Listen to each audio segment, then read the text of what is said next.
Here's a quick look, guys, at the new line. The Comet Intermediate. Look at the colour on that. What a beauty. So this is a weight 7 intermediate, sinks between 1 to 1.5 inches per second. Beautiful line. So here's a little quick tip. A lot of lines these days are coming through. I think they're going more economical and environmentally friendly by not coming on a plastic cassette to make it easier. So good tip is always keep one. Keep one handy. Pop it apart. Tease your line on.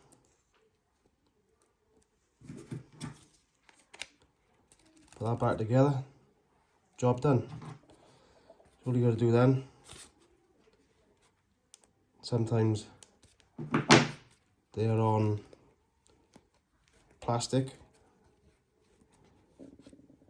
These ones are little pipe wires. I can't remember the name for them, to be honest. Just twist off.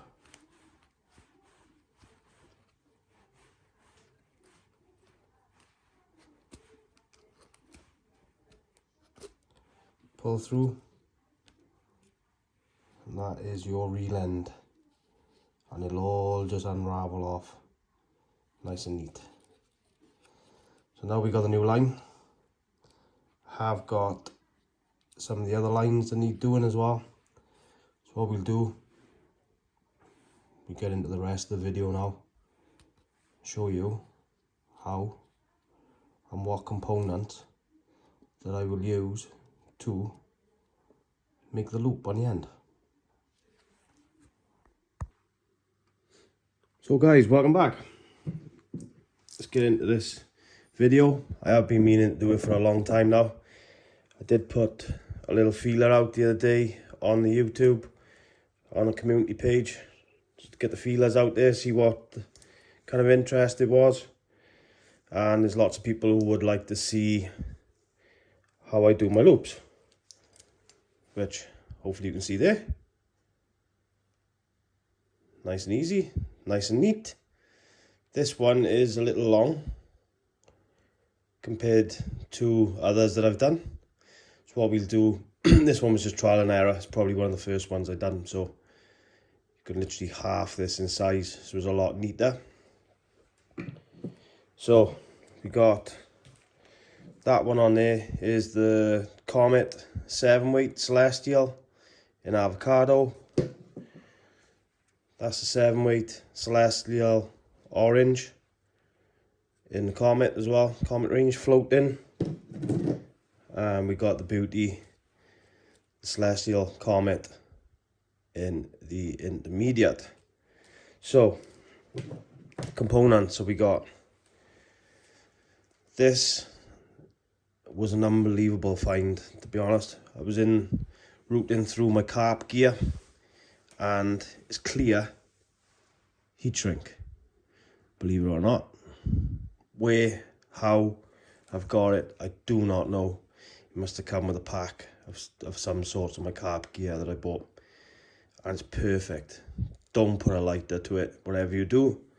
What I was using is the kettle, the steam from the kettle. So guideline tippet rings, these are 4mm. I have purchased 2mm guideline tippet rings, and they are absolutely minute. You'll never ever see them. You won't get the line through it either to start off with. So little digging around, they do a 4mm, and since seeing the 4mm and having it on the line, it's not massive, but it had me thinking, do they do a smaller one? So quick little search, and Rio, I'll add a little photo in now here so you can see. Rio do a 3mm which is in between. I have ordered them. I think it's been a little confusion over the bank holiday deliveries. Hasn't come. These were £9.39. I know it sounds a lot, guys, but there's 10 in a packet. They're a black finish. 10 pieces. How many lines have we got, really? And they'll last forever. So, little snips. What I'm going to do as well, I need to put it on a new cassette. The intermediate line. So, I've gone and bought myself 2 spares because I've already used my others. So get one of those out. So what I'll do is just a quick run through of start to finish, really. I think it'll be best. This is just plain braid. It's £65 braid, cheap stuff that I bought for when I go skate fishing and we used boats. Don't get me wrong, guys, I am a tackle tart. I won't say I won't, I'm not. But when it comes to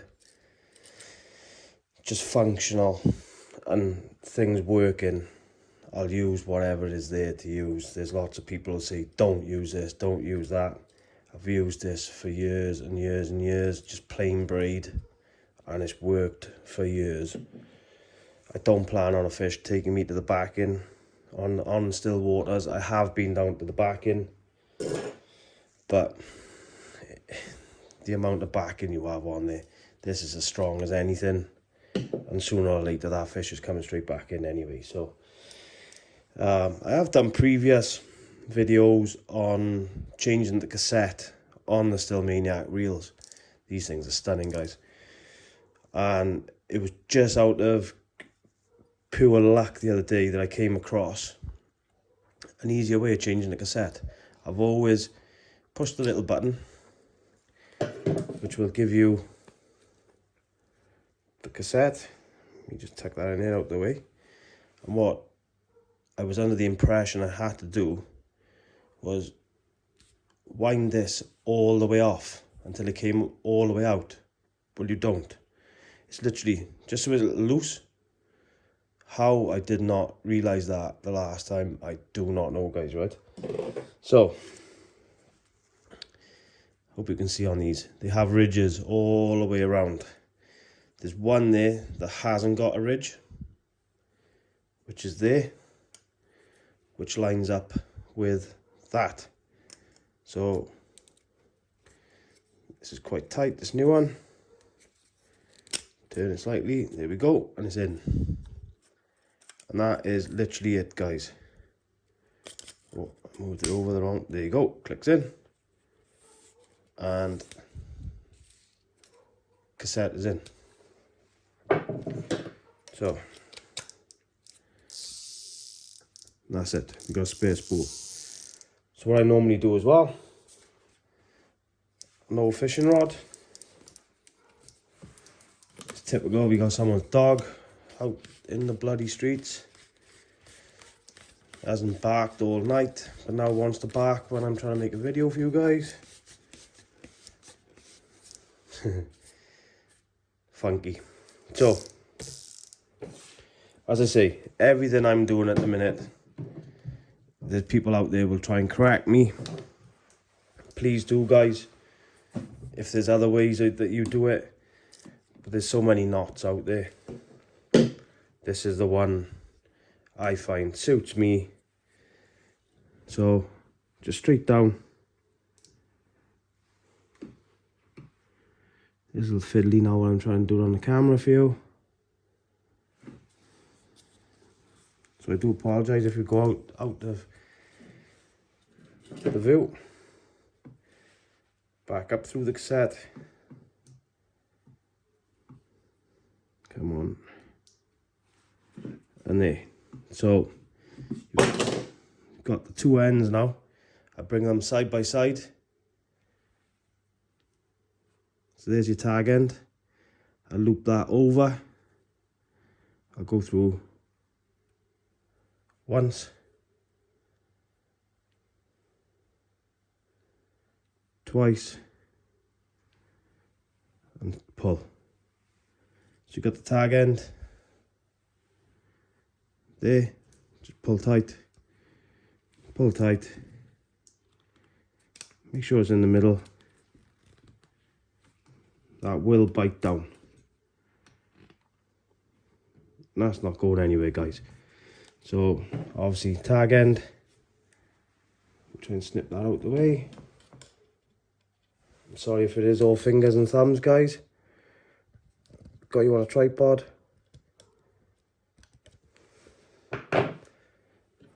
And that is on. Nice and tight.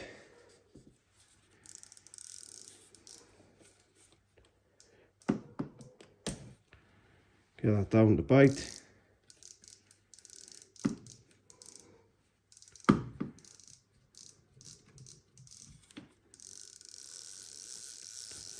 And there's just your case now, loading it up.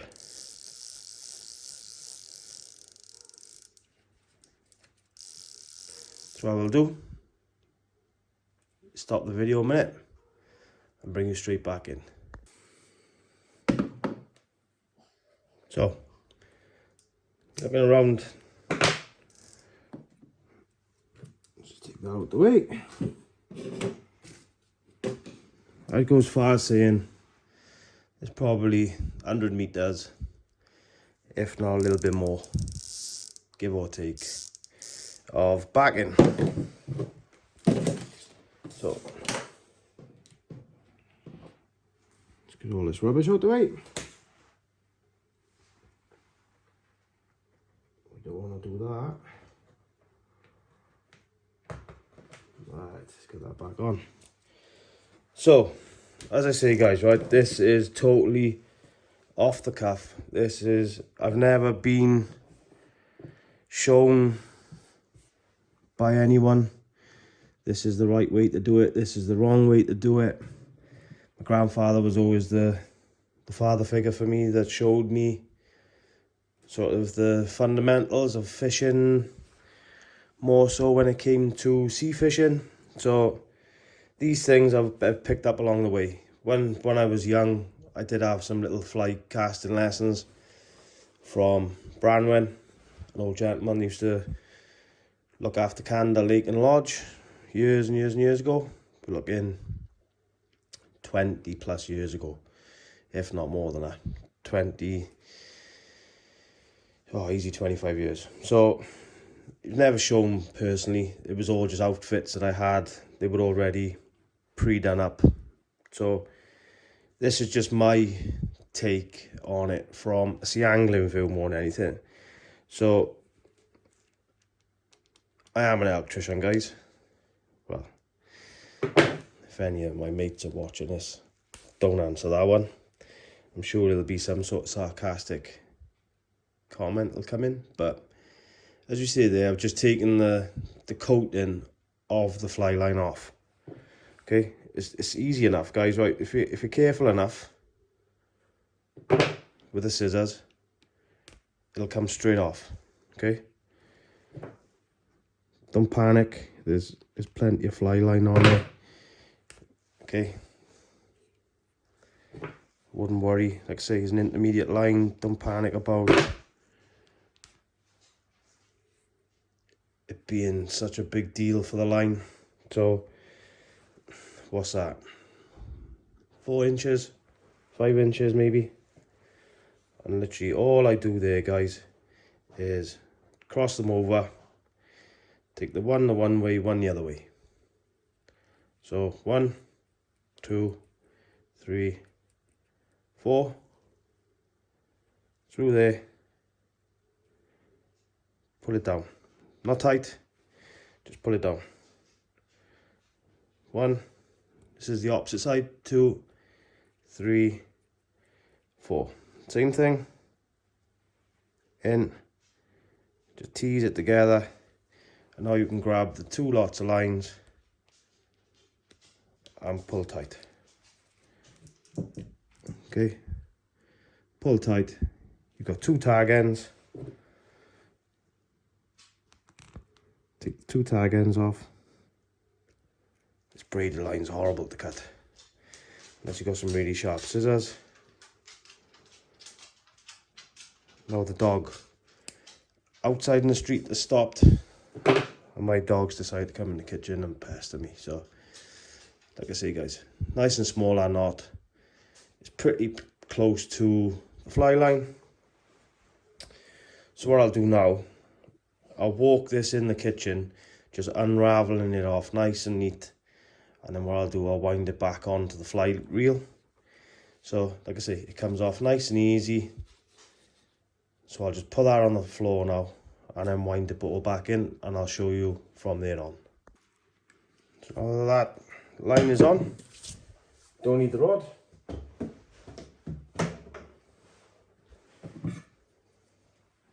There's only a little bit there. Some might say, oh, that reel's not full. It's not enough line on there. Well, as I said, there's probably 100 meters, if not more, of 60-pound braid and the 90-foot, I believe it is, of fly line. So that's more than enough. It's still water fishing at the end of the day, guys. We're not out in the Bahamas on the bonefish and they're gonna strip it miles and miles and miles. So that is more than enough for what I do. If you want to put more on, put more on. If you want to put less on, put less on. Run the risk of a big fish doing you over and emptying your reel. I have been at Deer Valley where I've seen somebody not use backing at all, and they've literally got their 30 yards of fly line, floating fly line. They hooked a double figure rainbow trout, just totally, and I don't even know if or not they used on their reel. I don't think they even put this fly line tied to the cassette. It was just literally on there of some shape. The fish took all the line, gone. We were fortunate that another angler across the lake did manage to hook the line, and I waded out and brought the fish in. So that was one big benefit. So one of the secrets, this is what I use for when I do my own monomag conversions and things with my multiply reels. So this is the super glue that I have to hand at the moment, and obviously the tippet rings. So just to show you how small these are, it is crazy. They look pretty big on the loop. As I said previously earlier, they look a little bit big, but they're not. Don't be deceived. That's not as big as it's coming across. And as I say, the Rio, the 2mm loop, I believe the brand was, 2mm loop rings were too small. They were absolutely minute.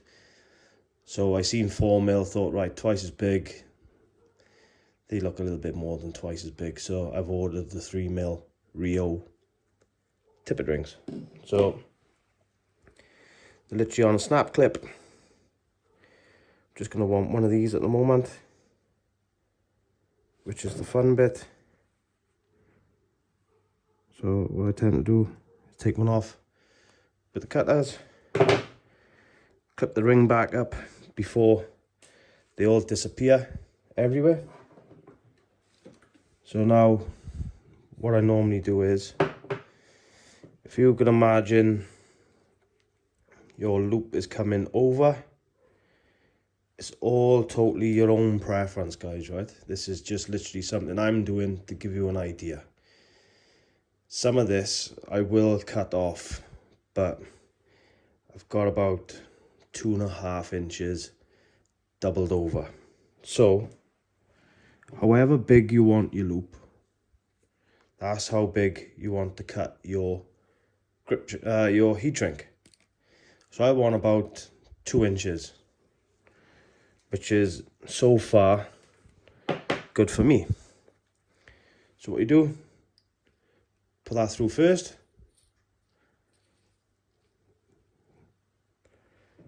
This is the fun bit. Trying to pick your tip ring up.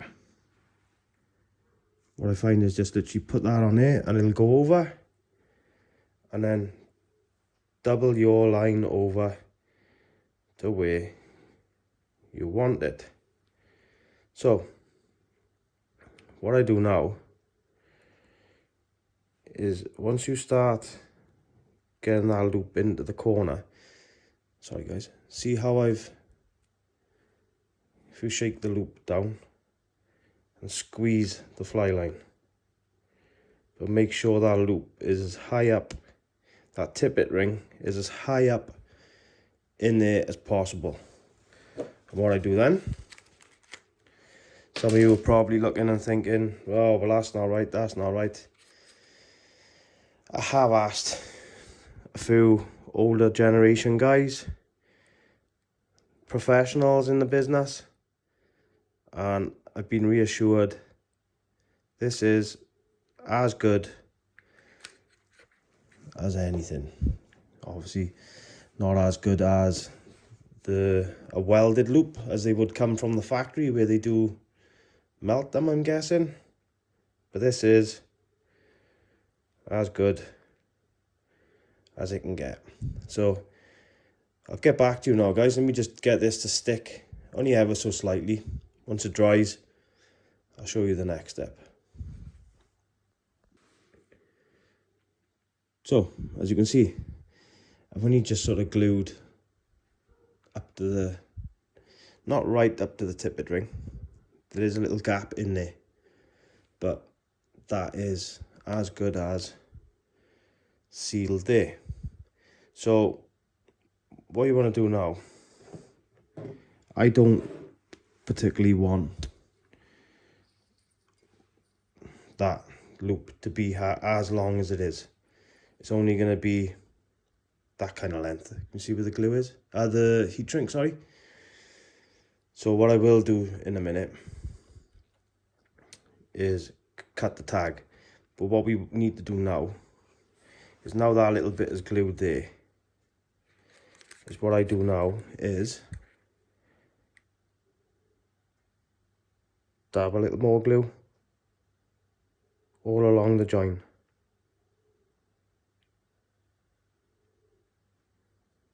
For as long as I need it. And at the same time, give it a quick little blow. I will do the other side as well, so we know both sides are covered. I'm literally sparsely putting this on, guys. It's literally a tiny coating.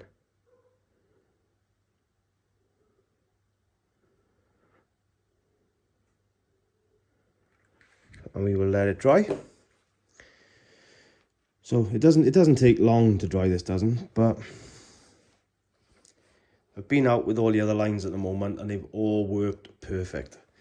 Some of the guys who are friends on Facebook and things, guys, are more than happy for you to add me on Facebook. If you've got any questions you'd like to ask, just fire away. Send me a private message. I'm happy to help. So, is it going to be strong enough? So I had £10 Ghost Mode fluorocarbon tied on to the end, held this end of the line, held the other end of the £10 Ghost Mode, just gradually pulled and pulled and pulled, and the Ghost Mode went first. So, and there was no signs of the line moving, slipping, anything at all. So this can be the fun part now. So what I do is loop it over and just sort of gauge where that heat shrink is going to end up. You want it pretty flush to the loop. And don't forget, it's going to shrink as well once it's heated up. So I got a rough idea where I want this, and you want to cut it slightly smaller so that you've got the heat shrink covered. So I'm looking to do it around about there. That's it, that's gone. So now that I've cut it there, guys, I'll just dab a little more glue on the end and sort of brush it up, turn it over, brush it up again, and that is pretty much it at the minute, guys. So when you boil the kettle, don't boil the kettle with no water in, guys, because you won't get no steam. Or if you've got a hot-headed wife, tell her something that she doesn't like, and I'm sure there'll be plenty of steam coming out of her ears. So as you can see there, that tippet ring has movement. So what we're going to do, it's pretty much dry in there now. So the joys of using transparent heat shrink, you can't see it. So I'm just going to offer that up now. All the way up to the tippet ring. It's tight to the tippet ring, that is. So it's literally covering everything, and now you can see that that tippet ring, it still moves, but it's sort of holding it in position now, as you would want it. And at the bottom there, I've cut it just enough, so when all this shrinks down, it'll all be nice and neat. And as you can see, that's about, I don't know, just short of 2 inches. So I'll get the kettle now, boil it, and I'll show you just a little quick part of it. What I normally do is put it over the spout of the kettle and just roll it in your fingers over the spout, and you'll see it all just bite down on itself. So let's go into the kettle. So the kettle is literally just about to finish boiling. Just put it over the edge, just turn it, keep turning, keep turning, keep turning, and that is pretty much it. So let's get back to the bench. Call it the bench. The wife will kill me if I call it the bench. Our beautiful dining table. Let's get back over there. I might make myself a cup of tea while I'm here. So we're back. And that is it, guys. It's all nice, compact, it's all tightened down. Just see there at the bottom where I left just enough gap for the heat shrink just to come over the second layer of fly line, and it's now just sort of gripped in on a singular strand. And that's it. I think it looks pretty neat, guys, to be honest. Let me know in the comments and things what you think. That's the tippet ring. Still plenty of movement there, if needs be, both ways. But it's nice and fixed. It's in that one position now. So that's it. Let's see. It's got to be nearly 2 inches long. You're more than welcome to do it inch long, as long as you're happy with your glue. You've got full confidence in your glue. This is just an idea that's running through my head at the minute that I've done with all of my lines, just for comparison to the floating one that I done the other day, which I will probably cut off, to be fair. That's over double the length, and now I've been out and actually tried it. I don't believe it needs to be this long. But what I'm also going to do is wait until the 3mm Rio tippet rings come, and as long as they're not minute, I'm going to use them on my lines. So I think that's it, guys. I hope this has helped. I hope this has sort of put a few ideas in your heads. You might have a little eureka moment where you think, I know what I can do there that's better than that, or could improve my way of doing it. If you have, drop a little comment in the description, guys. Honestly, it's more here to help as many people as possible. And if you can help me, brilliant, fantastic. If it's going to work for me and the applications I use it for, I'll be chopping it straight off and doing what anyone else suggests, if it works. So this is the Celestial, the new Comet intermediate line. As I previously said, it sinks 1 to 1.5 inches a second. I cannot fault these lines at the minute, guys. I'm not just saying that because I'm using them.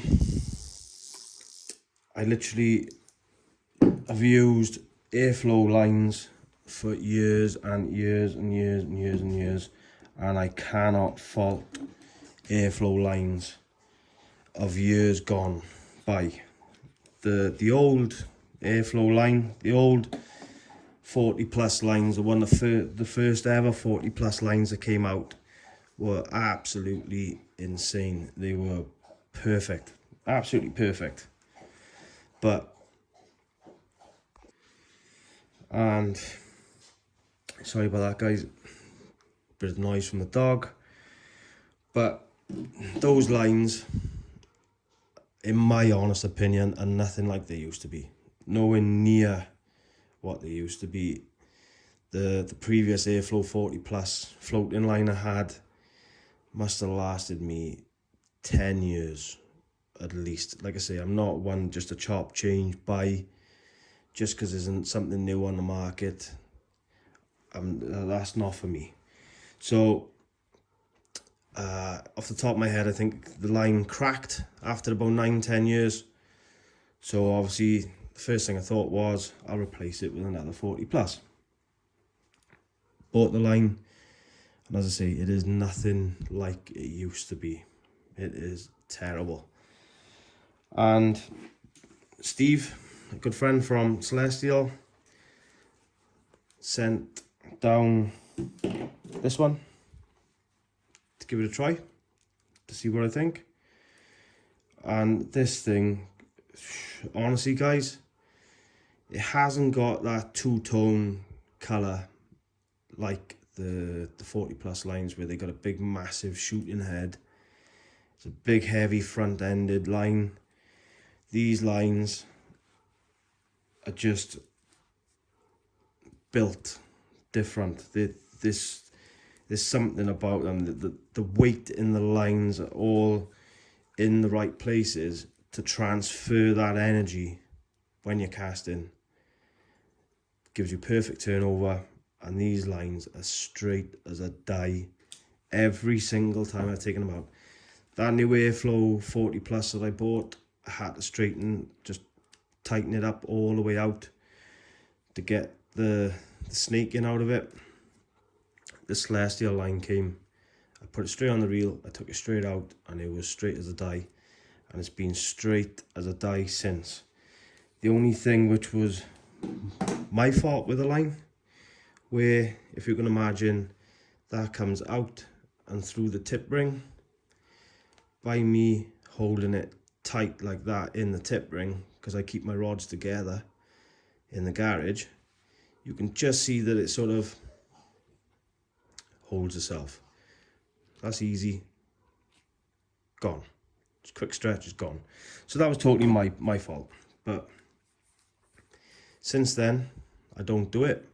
And these things have stayed straight as a die since I've stopped doing that. This one, I've been using this for the dry fly and other work. The other day, on the previous video, I'm not sure if you could see it, I was casting a full length of this line out, 2 flies and an indicator, turning them over at, let's say, 100 feet out on the water, and it was just straight all the way out. As you can see there, there's no kinking, there's no coiling. That was just straight as a die all the way out on the water. and as you can see in the footage, I was just lifting into fish, full length of line all the way out. It's not ideal. You're not getting the full tension on the fish that you need. Sometimes you need to strip and strike at the same time to make sure you're getting that full tension on the fly line. But casting out into the middle of the lake does have its benefits. First thing in the morning, I'll always suggest people casting the margins, because generally that's where the fish will be. There's no angle of pressure. Fish will come in and they'll be in around the weeds, as I've shown previously with the Spartaks and the Tigers. They're in, they're nosing, they're sort of doing this in the water, and then they're sort of turning their head down into the weeds, feeding, and then coming back up. And that's where I'm having my success. I'm dropping the fly in front, they're coming down onto the fly, and bang. So what I'm going to do now, I'm going to get this one done. I won't bore you with doing that one. Thanks again, guys, for watching the previous footage from Lydiat up in Scotland. Total success, our trip. Since putting that video up, the views, the subscribers, it's gone through the roof. Totally appreciate it all, guys. If you haven't already subscribed, it doesn't cost anything to do it.